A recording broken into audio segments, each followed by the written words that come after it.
at the club. So you had never met him prior to that? No, I've been. You knew? Okay, yeah, I know Nip. I've been to his store. I gambled in front of his store. That's kind of how I got accepted. A long time ago, maybe 2010, I went out there and started a crap game in front of the Marathon store around like a bunch of Crips and stuff. And they were like, yo, this dude got to be out his mind. I guess now that looking at everything and hearing everything, I probably was out of my mind. Yeah, you're absolutely. But I was smart. I'm from the South. I take some winnings and I make sure my partner got some. This, you know what I mean? Yeah, I wasn't just keeping it. But Nipsey was a just great guy, great energy. I'm sure you've heard it many times from many different people. He was at the club. I pulled up on him. He was performing. I get up there, perform with him, rock out. Then they play some of mine. I get the mic, let them know we brothers. You know what I'm saying? We shoulder to shoulder right here. So. I always remember that. Did you break the game up? I won the game. Cause you hit 10 or 4?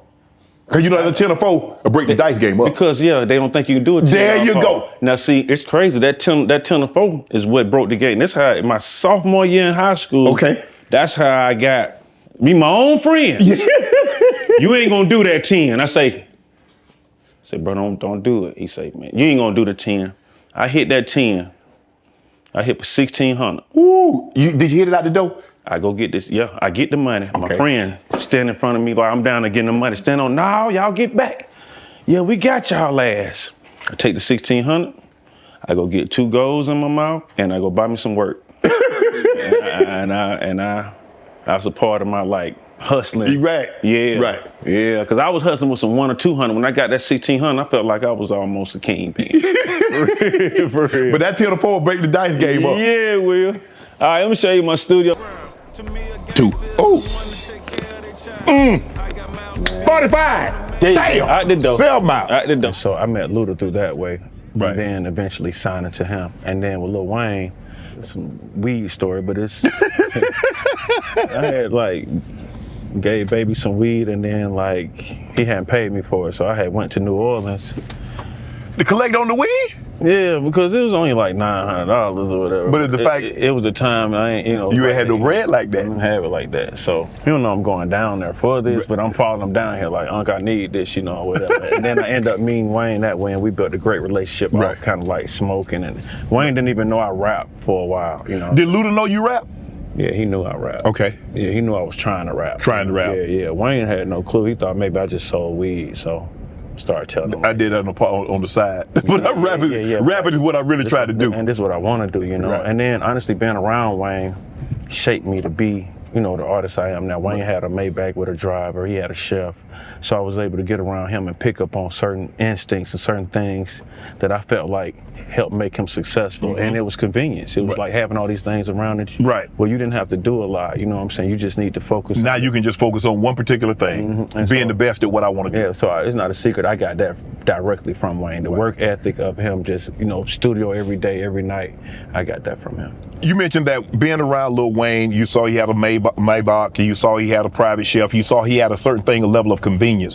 What did you learn from Luda? Because Luda had blown up at that time and now he's a household name. What did you learn, if anything, from that situation? Luda is very business savvy. So I can say I picked up a lot of the business savviness from him and his team. If it was a product somewhere, it was product placement. He was getting paid for it. He wasn't just holding a product. You know what I'm saying? He just wasn't rapping about something that he's not getting paid. Correct. You know what I mean? So he was somebody that I guess I could say, kind of taught me how to monetize, things through music. Right. Product or whatever it could be. Is it hard to really blow up when you signed to someone else's label? No, I mean, we saw Drake and Nicki was signed to Lil Wayne. Correct. I think it just, Kanye was under. Yeah, Hov. So I think it just depends. Sometimes it looks good. The numbers, the more the strength of numbers things it looks good if everybody's doing well, but.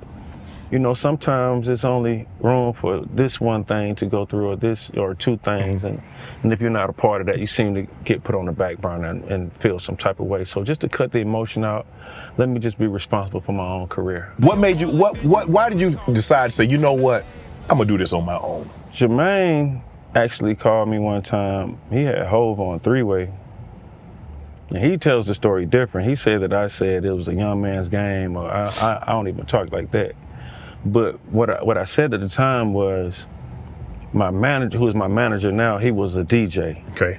But like many other people, like a DJ Khaled, he's bigger than a DJ. You know, most DJ drum, a lot of DJs, Mustard and all those. They should just drop the DJ out their name. People actually think their name is DJ or something like that. Like, so when I'm telling them on the phone, they're trying to invite me somewhere, like to meet up with me, which I was like still flattered. Like me and Hov, we'll talk about it to this day, bro. You know what I'm saying? Right. I don't know what would have happened either way if I'd have went, or you know what I'm saying? I know what happened by me not going, but I don't know what would have happened if I would have went. Right. Yeah, so I said, you know, if you don't mind, I want to, you know, bring one of my partners with me, who kind of been helping me, you know, beat the concrete and get to where I'm even on y'all radar. Right. You know what I'm saying? Right. Like, you know what I mean? Because I'm recognizing that when they come, what happened is Tech and Charlie, my management at the time, they came to me and they offered their assistance on.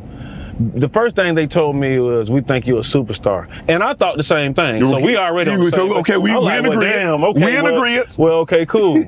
Okay, cool. And then they told me like what they did for another group. Like, we did this, we made this kind of money for these type of folks. You know what I'm saying? I'm like, oh man.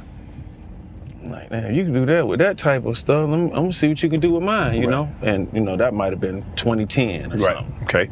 I get the call around maybe, I don't know, 2011 from JD, and I just was saying, do you mind if I bring, you know, my partner with me? No, you don't need nobody with you. I don't want to bring my partner, you know, who?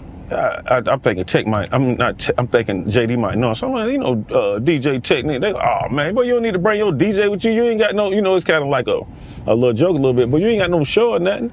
I'm like, nah, you know, like, home be helping me. And you know, it was a situation where I don't even know if it was calling my bluff or whatever, and I think they were sending me a jet. I didn't get on the jet because they wouldn't let me bring, you know what I'm saying, my dog who was helping me. Because Chris Brown told the same story that somebody wanted to sign him, and he was like 14, 15. He said, okay, cool, hey, just tell my mama what you telling me. Like, nah, I don't need to talk to your mom. Yeah. And he said, I didn't sign with him because, like, bro, you talking to a kid, and if everything's on the up and up, you can't tell my mom? Yeah. So if everything is cool, you mean to tell me I can't bring my partner, somebody that I trust, that I've been around? Yeah, and I'm, you know, looking back, they don't know that he was probably that to me, you know what I'm saying? And probably looking like, boy, you know, this a blessing and an opportunity, you know what I'm saying? And I got this book coming out, Shannon, be out like another year. It's getting edited right now, right? The name of the book is The Voice Inside Your Head Is God, right? Wow. And I talk about this in the book. Want to join Club Shay Shay? Become an official member by hitting that subscribe button, where you never know who's going to be joining us for drinks and conversation. Don't be late to the party, because you know we like to do something before two something.